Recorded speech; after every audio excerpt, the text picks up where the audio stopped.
একটা সুশৃঙ্খল মহানগরী আমরা গড়ে তুলি, একটা পরিবেশ বান্ধব মহানগরী আমরা গড়ে তুলি। কোনোভাবে যদি শৃঙ্খলা না আসে তাহলে পরিবেশ আমরা ঠিক করতে পারবো না।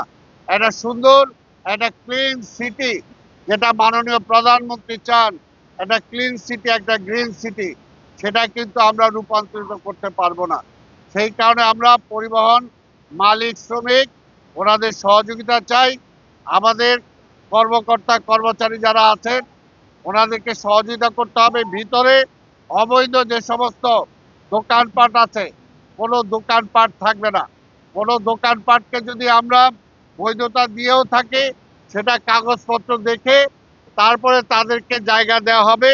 কিন্তু প্রথম দিকে তাদেরকে সব কিছু খালি করে দিতে হবে, সরে যেতে হবে, যাতে পরবর্তী পর্যায়ে তাদেরকেও আমরা, যদি ভিতরে কোনো ভেন্ডার বা হকার দরকার হয়, সেটাও যাতে আমরা শৃঙ্খলার মধ্যে দিতে পারি, সেটার জন্য তাদের কাছেও আমরা সহযোগিতা চাই।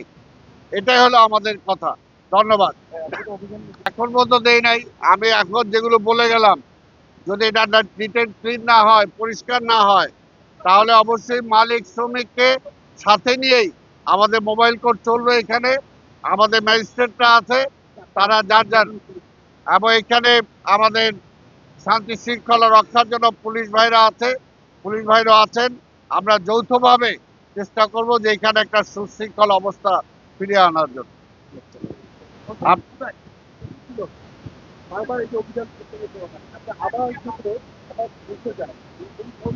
না, এইবার আর বসার কোনো সুযোগ নাই। এইবার আমরা টার্মিনালটা পরিষ্কার করতে চাই। আর আপনারা জানেন যে এটা এর পরবর্তী পর্যায়ে এটা কিন্তু শুধু সিটি টার্মিনাল হবে। এটাকেও আমরা নিয়ে যাব কাশপুরে, যারা ইন্টার ডিস্ট্রিক্ট যেগুলো আছে, কাশপুরে আমরা চেষ্টা করছি নিয়ে যাব।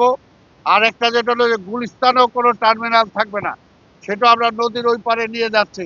সেটাও দেখবেন ৩-৪ মাসের মধ্যে টোটাল একটা শৃঙ্খলা চলে আসবে ইনশাল্লাহ। মাননীয় প্রধানমন্ত্রী আমাদেরকে সময় বেঁধে দিয়েছেন, এই ৩-৪ মাসের মধ্যে টোটাল পরিবহন ব্যবস্থায় একটা শৃঙ্খলা ফিরে আনতে হবে। এটার জন্য মালিক শ্রমিকদের সাথে আমরা বসেছি, প্রয়োজনে আবার বসবো। এবং বিশেষ করে আমি অনুরোধ করব, এসি বাসের যারা মালিক যারা আছেন ওনাদেরকে আমি কথা বলেছি, আবার দরকার হলে কথা বলবো। ওনাদের জায়গা নির্ধারণ করে দিয়েছে।